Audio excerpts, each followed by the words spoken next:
Glória a Deus. Meus irmãos em Cristo, a paz do Senhor Jesus a todos. Amém. Glória a Jesus.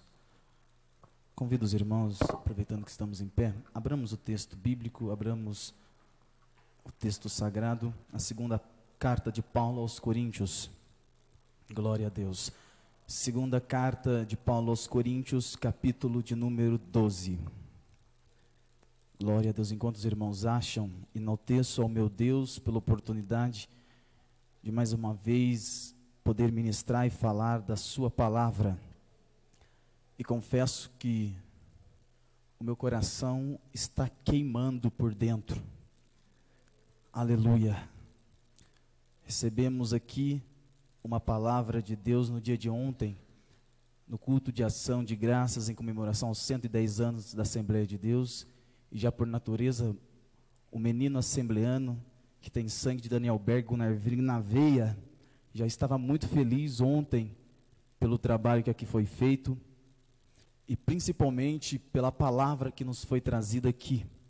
O Espírito Santo falou fortemente e o céu estava baixinho aqui sobre nós no dia de ontem.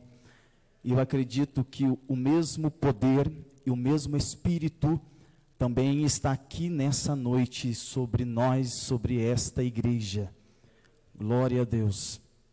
Aleluia. Hoje de manhã tivemos aqui um alimento sólido da palavra de Deus na nossa escola bíblica dominical. À tarde estive com o nosso pastor presidente também, na roça, no Rio Abaixo. Oramos por vidas. Estive também ouvindo o nosso pastor também, que Deus usou ele grandemente, falou aos nossos corações. Então estivemos envolvidos com o texto bíblico o dia inteiro, irmã Terezinha. Então eu subo num altar num momento como esse e a minha alma está queimando. Glória a Jesus. E eu pergunto aqui, quantos vieram ouvir a voz de Deus? Eu entendo que a voz de Deus só pode ser ouvida quando a Bíblia se abre. Então, portanto, com Bíblias abertas, na segunda carta de Paulo aos Coríntios, capítulo de número 12, verso de número 7 a seguir, nós vamos nesse momento fazer a leitura. Luan, meu fundo musical, por gentileza. Segunda carta de Paulo aos Coríntios, capítulo de número 12, verso de número 7 a seguir. O texto bíblico nos diz assim: E para que me não exaltasse pelas excelências das revelações, foi-me dado um espinho na carne, a saber, o mensageiro de Satanás para me esbofetear, a fim de não me exaltar, acerca do qual 3 vezes orei ao Senhor para que se desviasse de mim. E disse-me o Senhor: a minha graça te basta, porque o meu poder se aperfeiçoa na fraqueza. De boa vontade, pois, me gloriarei nas minhas fraquezas, para que em mim habite o poder de Cristo. Pelo que sinto prazer nas fraquezas, nas injúrias, nas necessidades, nas perseguições, nas angústias, por amor de Cristo, porque quando estou fraco, então sou forte. Toma teu assento em nome de Jesus Cristo.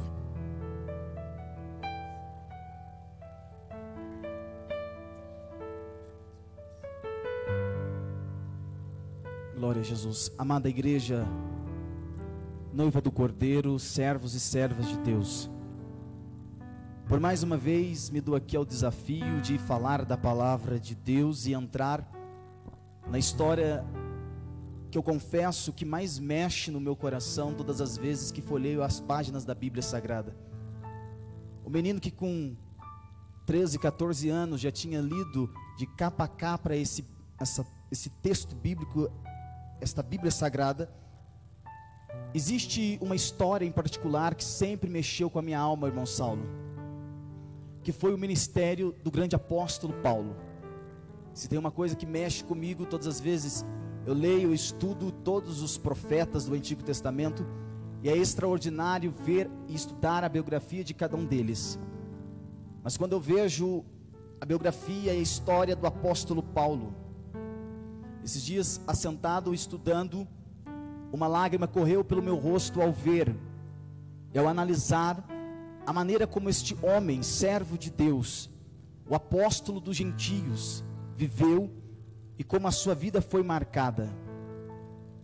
É bem verdade que hoje eu não conseguirei aqui falar nem sequer 1% de quem realmente foi Paulo, mas se o Espírito Santo me der graça para falar pelo menos 0,5% de quem foi Paulo e o que Paulo fez, com certeza os nossos corações queimará pelo poder da palavra de Deus. O texto que li na segunda carta, Paulo ele está escrevendo a uma igreja, a igreja de Corinto, uma das mais pentecostais, uma das mais cheias do Espírito Santo daquele tempo, conhecedora dos dons espirituais, do carisma do Espírito, plenos e cheios desta graça, desse poder. E Paulo, ele escreve, admoesta, ensina, redargue e traz instruções ao povo de Deus e aos servos de Deus que estavam na cidade de Corinto naquele tempo. Só que a carta que Paulo vai escrever, no capítulo de número 12, ele vai fazer algumas declarações que mexem com a minha alma, e com certeza o Espírito Santo quer mexer com a sua também aqui nessa noite, quando ele começa a falar, e quando ele começa nesse momento a não escrever somente com a mente, mas permite que a sua alma fale na escrita. Essa é uma noite pela qual eu me volto para quem realmente foi o apóstolo Paulo. O menino que, se formos interpretar diretamente o seu nome diretamente na etimologia do hebraico, não é na verdade Saulo e nem Paulo como conhecemos, Rodrigo, é Saul de Tarshish. O menino que recebeu esse nome talvez por uma homenagem ao grande e primeiro rei de Israel, que foi Saul. O menino que nasceu no meio de uma família nobre, no meio de uma família aristocrática. Paulo, ele cresceu e desenvolveu os seus estudos em um momento de privilégios para a vida dele, porque quem analisa a história e vê o crescimento e o desenvolvimento deste homem, por este jovem, por este menino, aqui dizendo de Paulo, ou Saulo, como queira, nós vamos ver que Saulo, além de ser privilegiado em nascer numa família aristocrática, uma família nobre em Manjerusa, ele ainda tem o privilégio de estudar numa das grandes universidades de seu tempo. O menino judeu, ele se ingressava a uma escola rabínica para aprender sobre as leis, aprender sobre a Torá aos seus 4 anos de idade. Só que Saulo, ele na verdade teve um privilégio muito maior, porque este homem pela qual eu falo aqui nessa noite, foi um menino que, além de nascer no meio de uma família nobre, isso lhe deu condições de ser matriculado entre as 10 escolas, os 10 colégios mais famosos daquele tempo. Saulo, ele se ingressou a estudar em um dos colégios mais famosos anis de Jerusalém, aos pés de um grande doutor de seu tempo, por nome Gamaliel. Paulo cresceu, se formou aos pés de Gamaliel, e a Bíblia diz que ele se tornou um fariseu, uma representação, um emblema religioso naquele tempo. Mais do que isso, a Bíblia diz que ele era um doutor da lei. E quando a Bíblia diz que ele era um doutor da lei, a Bíblia não está dizendo apenas que ele era um conhecedor da Torá, porque Paulo, ele estudou tanto, dedicou tanto a sua vida, desde a sua infância, a estudar, a crescer, a granjear tudo aquilo que poderia, todo tipo de conhecimento, Rodrigo, que pudesse estar diante dele, que Saulo, ele se torna um advogado, não conhecedor somente das 613 leis catalogadas dos judeus, da legislação judaica, entre elas as divisões da lei moral, civil, cerimonial em referência às leis araônicas, enfim. Não somente isso, mas Paulo foi mais além, estudou também a legislação romana, recebeu cidadania romana.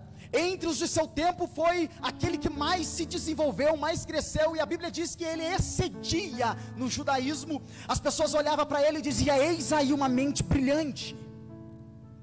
Este era Saulo, o menino que foi crescendo, aprendeu pelo menos 3 idiomas, falava fluentemente e escrevia fluentemente, tanto o hebraico como o aramaico, como também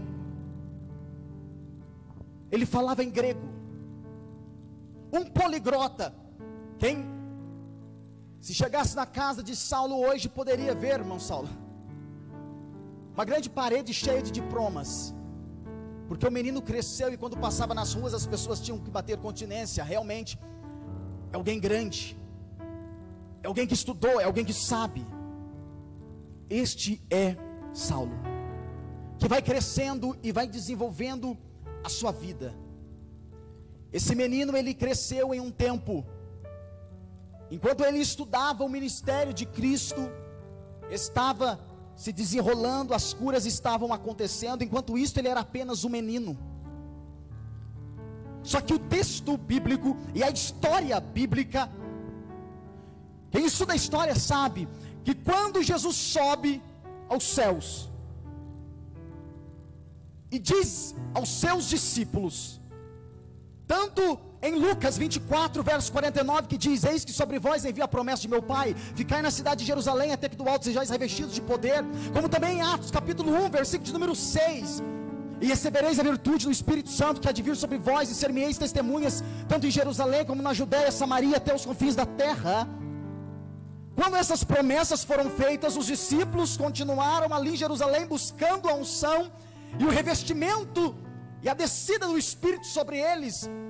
Jesus já havia sido assunto aos céus, eles receberam o poder do Espírito, e a igreja começa então agora a crescer.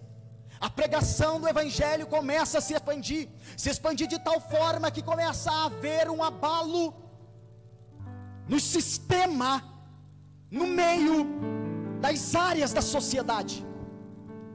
Aquilo chama a atenção dos religiosos. Uma perseguição começa a acontecer nesse tempo. Quem é que está saindo da faculdade e estudar na escola que Paulo estudou naquele tempo era o mesmo que hoje estudar em uma Harvard, era o mesmo que hoje, pastor, estudar em uma Oxford. Alguém totalmente inteligentíssimo, uma mente brilhante. Não era somente um conhecedor de lei, não era somente um simples estudante. Além de ser um poliglota, conhecer várias línguas, falar várias línguas, conhecer legislação romana, legislação judaica, além de tudo isso, quem era Paulo?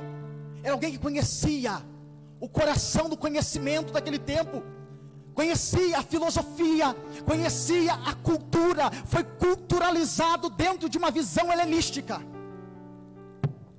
Paulo era inteligente demais. As pessoas tinham que bater continência, irmã Terezinha, e dizer: realmente esse homem chegou em patamar elevado. Quando a igreja começa a crescer e pregar o Evangelho, quem é que está saindo da faculdade? Com o nariz em pé, com os diplomas na parede. Lá vem Saulo. E Saulo começa a ouvir que havia naquele tempo uma seita que naquele momento, naquele ambiente era conhecido como a seita do O Caminho. Era conhecido por eles desse jeito naquele tempo. O caminho está crescendo. Irmã Creuza, a dimensão disso vai crescendo tanto que Saulo, como religioso, ele corre ao sacerdote, ao sumo sacerdote, porque a perseguição começou em Jerusalém, mas os crentes não ficaram só em Jerusalém, eles começaram a se espalhar por causa das perseguições em Jerusalém. Quando começaram então a entrar em outras cidades, um mensageiro, imagino eu, chegou lá em Jerusalém e disse: expulsamos ele de Jerusalém, mas Damasco está pegando fogo, Damasco está sendo lá pregado o Evangelho, e lá estão falando desse tal de Jesus. Lá está havendo curas, lá está havendo libertações, porque é isso que foi dito aqui nessa noite já. Eu estava na secretaria, mas consegui aqui ainda ouvir e captar com os meus ouvidos, quando alguém aqui embaixo disse, o próprio Cristo disse: esta é a minha igreja, e as portas do inferno não podem prevalecer contra ela. Imperadores tentaram calar a igreja, Herodes tentou calar a igreja, Pilatos tentou calar a igreja, Juliano tentou calar a igreja, Diocleciano tentou calar a igreja, Nero tentou calar a igreja, Domiciliano tentou calar a igreja. Essa igreja não está firmada sobre fundamento de homem, Esta igreja foi firmada sobre uma rocha, a rocha que os edificadores rejeitaram, o Senhor a pôs como pedra de esquina. Lá vem Saulo, pede cartas e diz: eu quero acabar com essa seita. A pergunta que eu faço é: tem Pedro, tem Tiago, tem João. Pedro é um homem corajoso, se levanta, Rodrigo, no meio de uma multidão, com perigo de perder a cabeça para César, e diz: só existe um Senhor, e este vocês o crucificaram. Se tinha um homem corajoso, que tinha coragem de colocar a cabeça na guilhotina, era Pedro. A pergunta que eu faço é: por que quando este homem, por nome Saulo, se colocou em destruir a igreja, aonde é que estava Pedro? Aonde é que estava os três considerados como colunas da igreja? Aonde é que estava Pedro, Tiago e João?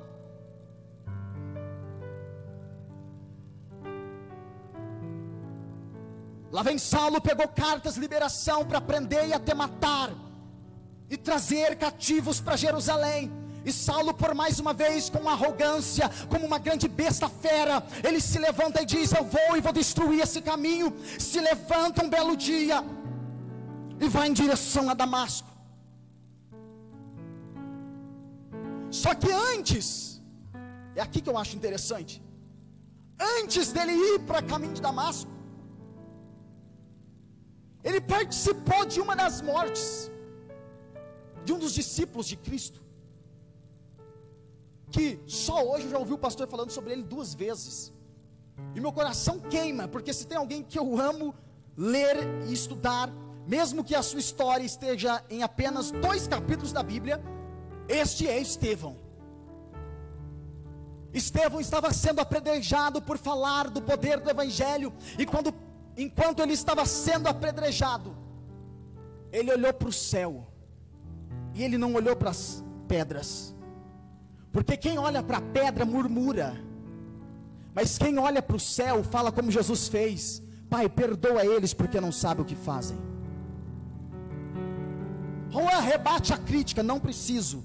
Se eu olhar para as pedras, eu murmuro. Se eu olhar para o trono de Deus, eu digo: perdoa-lhes porque não sabem o que fazem.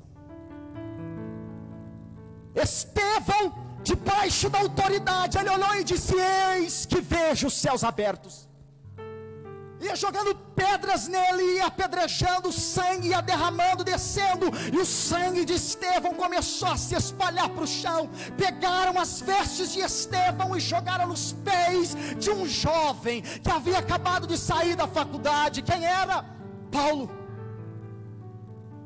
Jogaram as vestes, e quando jogou as vestes, aqui que eu acho interessante, porque Paulo, pastor, ele está vendo cristãos serem mortos e indo como ovelhas mudas, gente, ao matadouro, mas adorando a Deus. Ele via crentes sendo presos, levados à morte. Aquilo que ele dizia ser uma farsa, uma Terezinha. É aí que eu acho engraçado, porque se era uma farsa, seria no mínimo incoerente. Como é que alguém pode ir rumo à morte mesmo via de farsa? Antes da morte com certeza negaria, mas ele via que pessoas iam para a morte, mas não abria a boca para negar. Ele viu Estevão, e a Bíblia diz que o rosto dele brilhava. Aquilo era uma testificação do Espírito no rosto de Estevão. E Saulo presenciou tudo isso. E Saulo viu tudo isso. Se levanta como uma besta furiosa. E a Bíblia diz em Atos capítulo de número 9: e Saulo, ainda esperando ameaças contra os discípulos do Senhor, foi em direção a Damasco. Só que quando ele chega em Damasco, ou melhor, antes de chegar a Damasco, a caminho de Damasco, eu imagino Deus lá de cima olhando e diz: cadê o corajoso do Pedro? Cadê o corajoso do João? Se não tem ninguém aí embaixo corajoso, se é todo mundo calça frouxa, deixa que eu mesmo desço aí, deixa que eu mesmo vou pessoalmente aí. A Bíblia diz que o próprio Cristo desceu na terra, Luana, desceu na terra e se pôs no caminho de Paulo.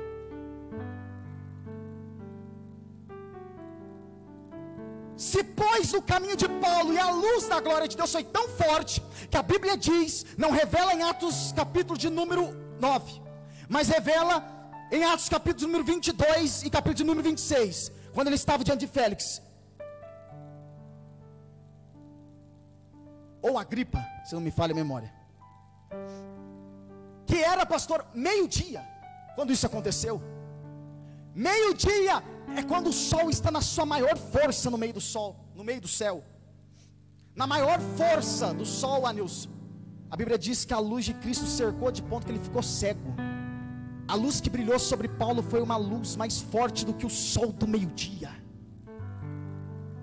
E do meio da luz, ele ouviu uma voz que dizia: Saulo, Saulo, por que tu me persegues? Saulo, Saulo, por que tu me persegues? E uma voz hebraica falava com ele: Saulo, Saulo, por que tu me persegues? E diz mais: duro é para ti recalcitrar contra os meus aguilhões.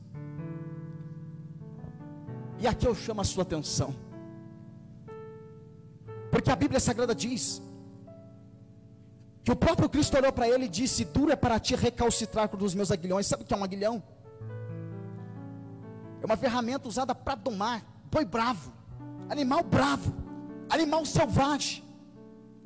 E aquilo estava cutucando irmã Terezinha, Saulo, e não era naquele momento. Quem acha que Saulo se converteu ou estava sendo tocado pelo Espírito naquele momento se engana. Porque, pastor, a revelação do Espírito Santo estava batendo em Paulo já fazia tempo.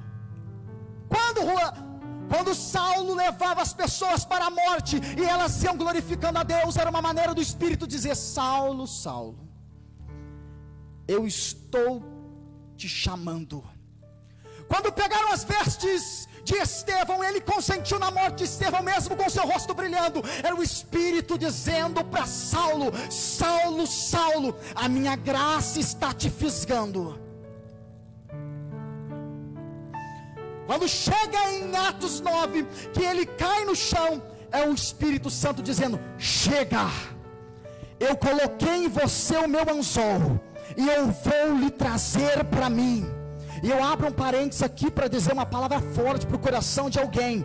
Quando, irmã Terezinha, Deus coloca o anzol no queixo de alguém, não tem demônio no inferno, não tem homem na terra e não tem anjo no céu que pare uma chamada divina, que pare uma chamada eterna, que pare uma chamada de Deus. Eu venho nessa noite, já abro um parênteses aqui, tem um anzol no teu queixo, e o Espírito Santo me traz aqui nessa noite para dizer: pode até tentar desviar, pode até tentar ir embora, pode até tentar ir para longe, uma hora o anzol te puxa e te traz de novo. Alavassui na calavachore negeri assemi no calabanarasai. Dura para ti recalcitrar contra os meus aguilhões. Lá vai Saulo. Ele caiu, ficou cego 3 dias e 3 noites. 3 dias e 3 noites. Está Paulo cego, jejuando e orando, irmã. E aqui acontece algo interessante. Porque enquanto ele estava lá, o Senhor visitou um membro da igreja que estava ali em Damasco e disse: ei, Ananias, se levanta. Levanta-se, porque você precisa ir a uma rua chamada direita, um endereço. Anota o endereço e vai. Senhor, o que eu vou fazer lá? Vai, porque eu tenho uma obra contigo. Lá vai Ananias. E o Senhor diz: anota um endereço. O endereço é a rua chamada direita. Tem um homem orando e jejuando. Vai lá e põe a mão sobre ele. Ananias poderia naquele momento dizer: Senhor, mas Paulo, Senhor, mas Saulo é aquele que tem perseguido o teu povo, matado o teu povo, destruído a sua igreja, dizimado o teu rebanho na terra, Senhor. Eu imagino ele questionando ao Senhor, e Deus dizendo: calma. Mas Senhor, ele não presta, mas Senhor, ele não vale nada. O Senhor olha para Ananias e diz: mas ele é para mim um vaso escolhido. Ele é um vaso para mim, Ele é para mim um vaso escolhido que eu chamei.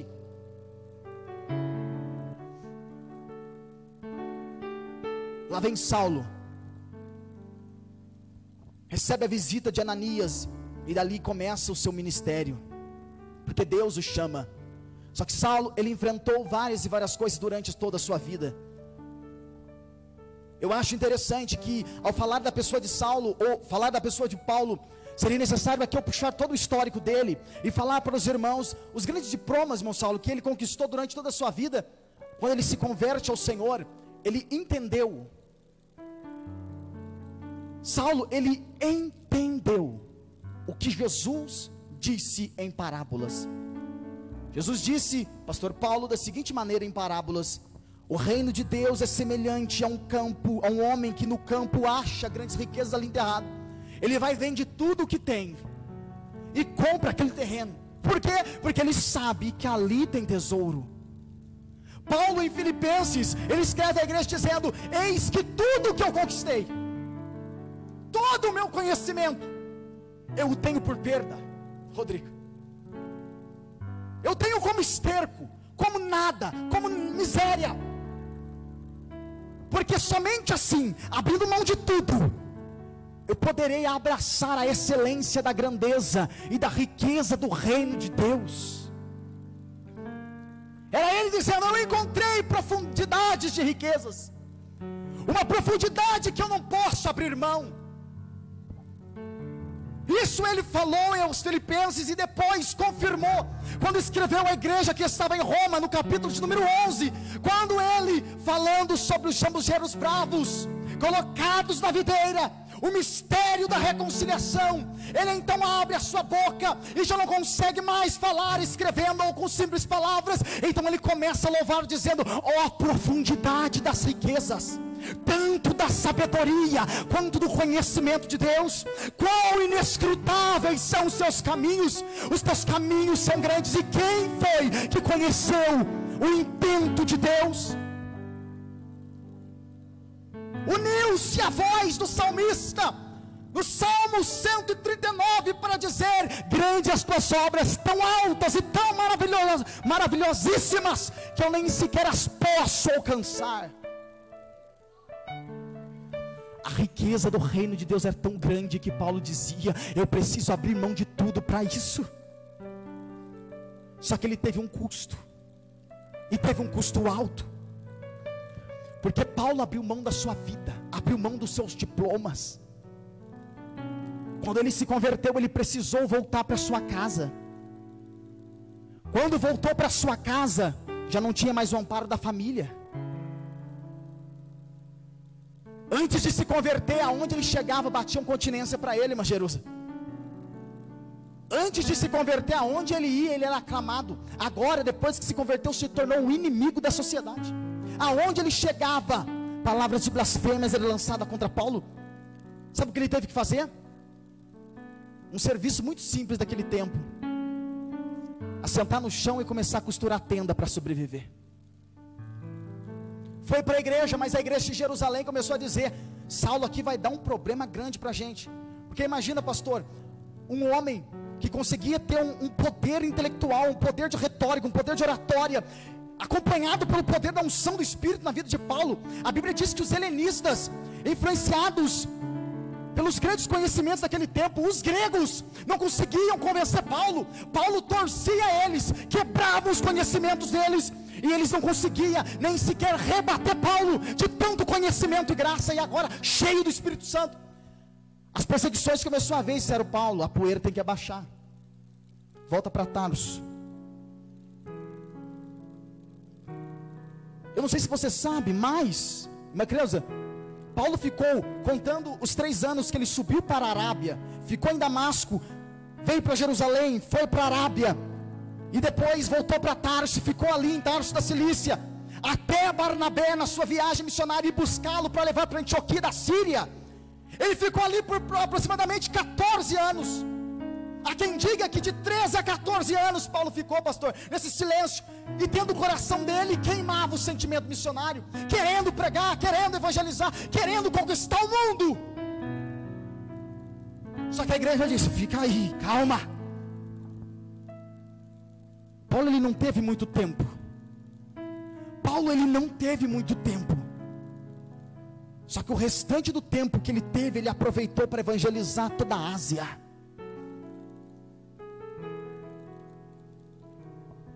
Aonde ele chegava, o poder do Espírito acompanhava. Era tão forte a manifestação do Espírito na vida de Paulo, que Paulo, quando entrou na cidade de Éfeso, no capítulo 19 do livro de Atos dos Apóstolos, a Bíblia Sagrada diz que a grande catedral da deusa Diana, que ficava na Acrópole da grande cidade, ela ficou com mosquitos juntando lá dentro, porque esvaziou-se, irmã Terezinha, uma das 7 maravilhas do mundo antigo. Quando Paulo entrou em Tessalônica, irmã Creuza, os homens olharam e disseram: aqueles que perturbaram o mundo também têm chegado aqui. Quem são eles? Está lá Paulo. Não era uma multidão, não era centenas de pessoas, era somente um homem que bagunçou toda a sociedade pregando o poder do Evangelho. Só que no final da vida de Paulo, ao passar da vida de Paulo, ele soube o que foi passar fome. E passou fome por quê? Por amor a Cristo. Ele sabia o que era sofrer naufrágio. Ele sabia o que era levar açoites. Ele sabia o que era sofrer pelo Evangelho. Um dia ele abriu a boca e gritou em uma das suas cartas, dizendo: eu carrego no meu corpo as marcas de Cristo. Eu sigo o que o meu Salvador me disse. Eu carrego comigo a cruz do meu Salvador.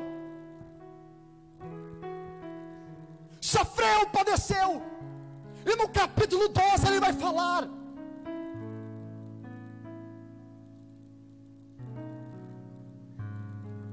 o espinho na carne de Paulo, eu não vou me atrever.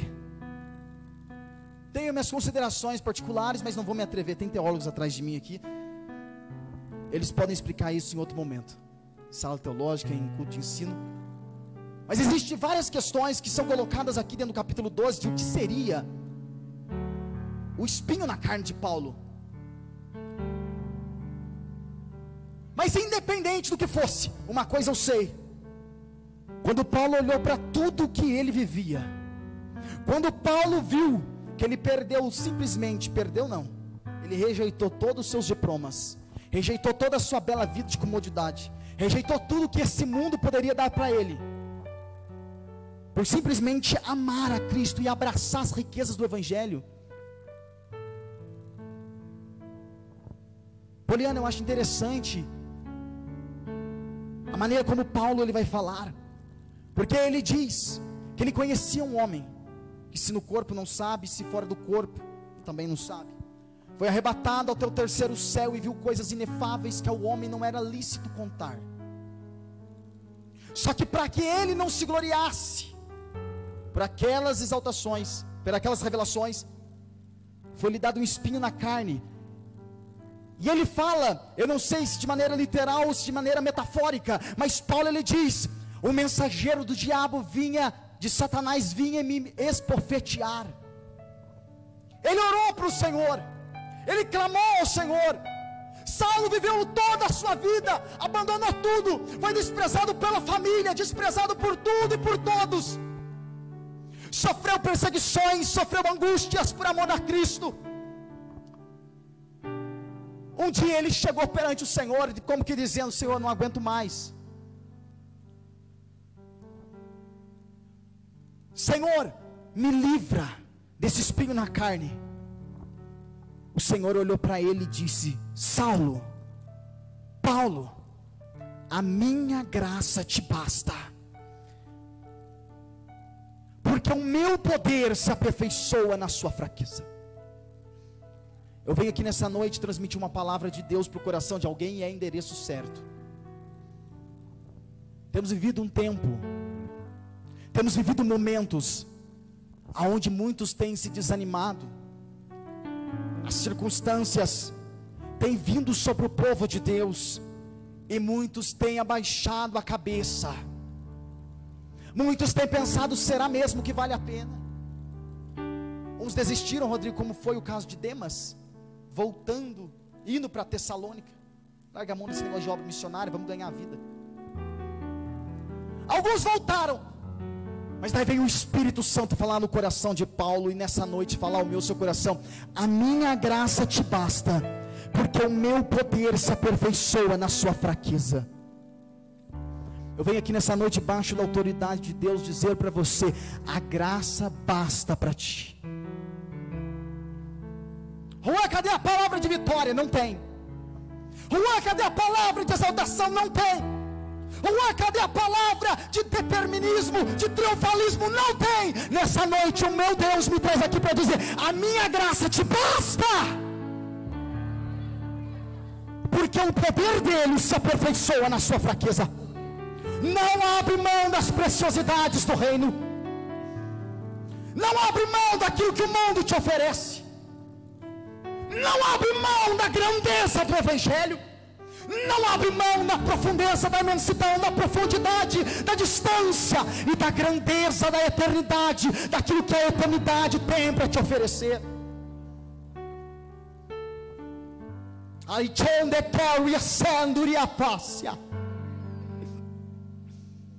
Um homem vai ao mar e pega um punhado de água nas suas mãos e levanta.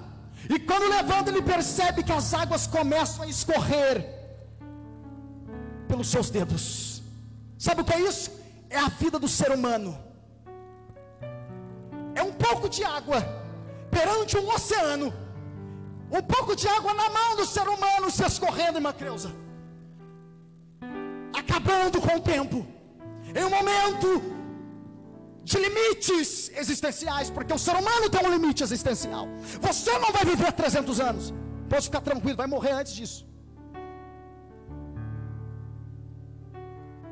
E sabe o que é o reino de Deus? É todo o restante daquele oceano que está diante de nós. Só que alguns preferem viver apenas aquelas águas escorrendo pelos dedos que conseguem pegar.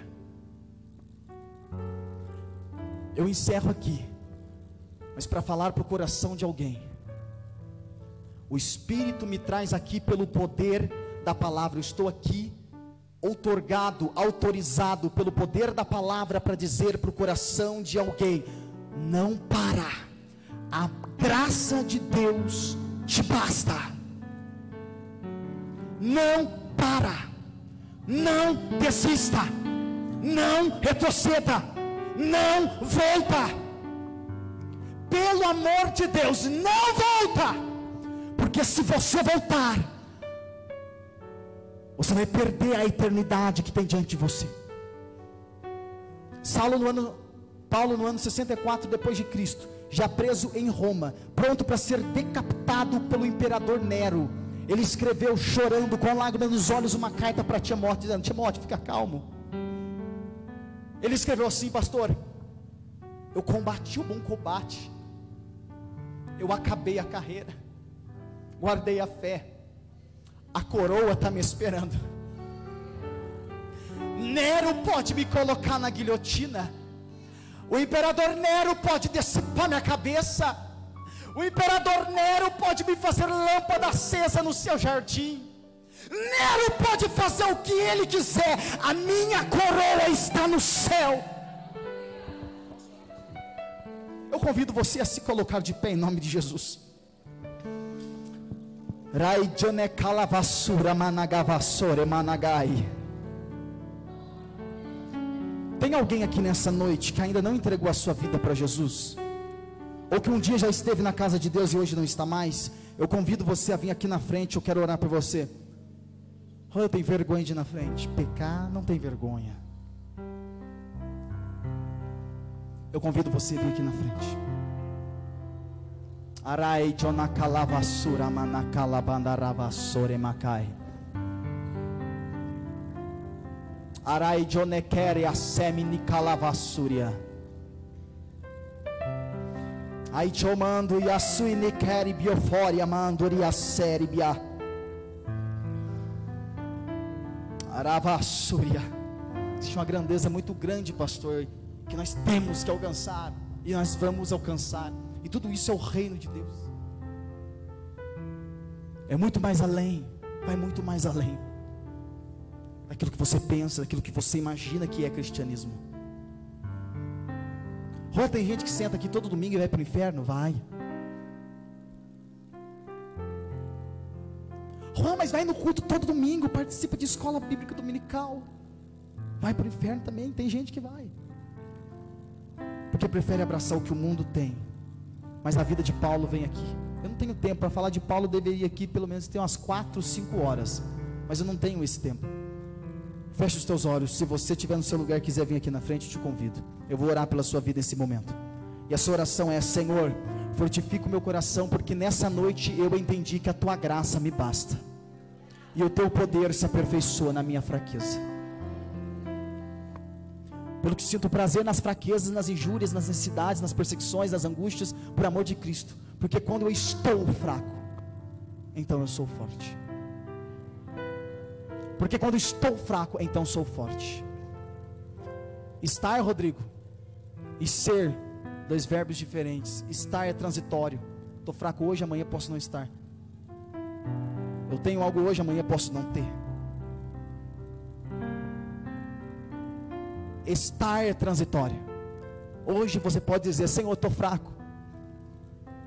Mas você é forte.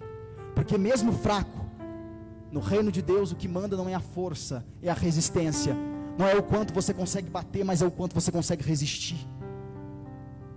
Não é o quanto você consegue fazer, mas é o quanto você consegue permanecer de pé. Está doendo, vai se arrastando. Está machucando, vai se arrastando.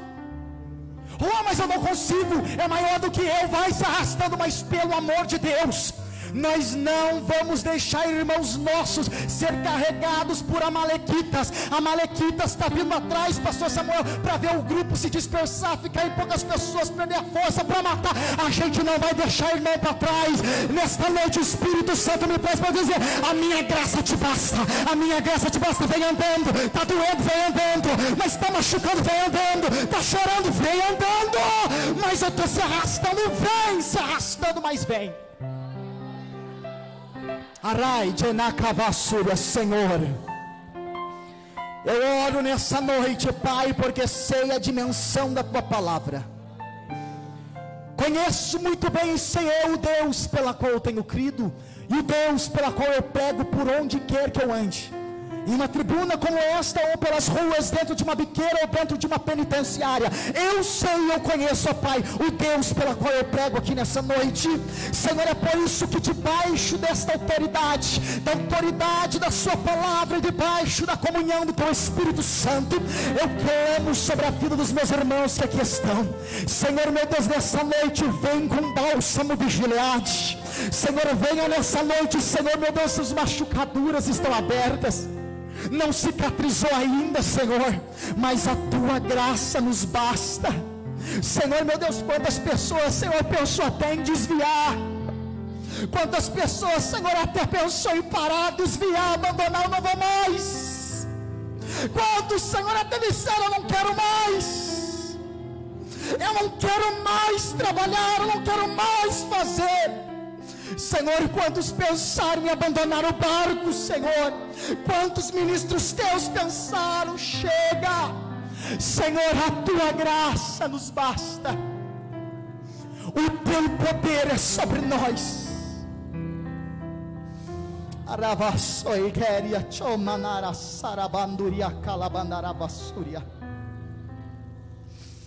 Espírito Santo, consola o coração do teu povo. Edifica teus servos nessa noite, e que as palavras que foram ditas aqui, Senhor, não vá somente aos ouvidos, mas que adentre para dentro dos corações, e que o Senhor se responsabilize em levar para a profundeza da alma, porque nós somos uma família, Senhor. Nós somos uma família e temos um mesmo coração perante a sua presença. Temos as nossas divergências, Senhor, temos, Senhor, meu Deus e meu Pai, temos, Senhor, meu Deus e meu Pai, as nossas complicações, mas ainda assim somos família, Senhor. O céu é único e é para lá que nós vamos.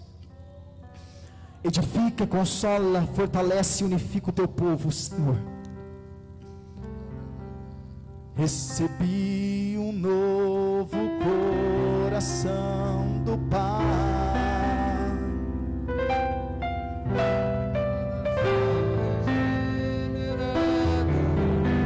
Coração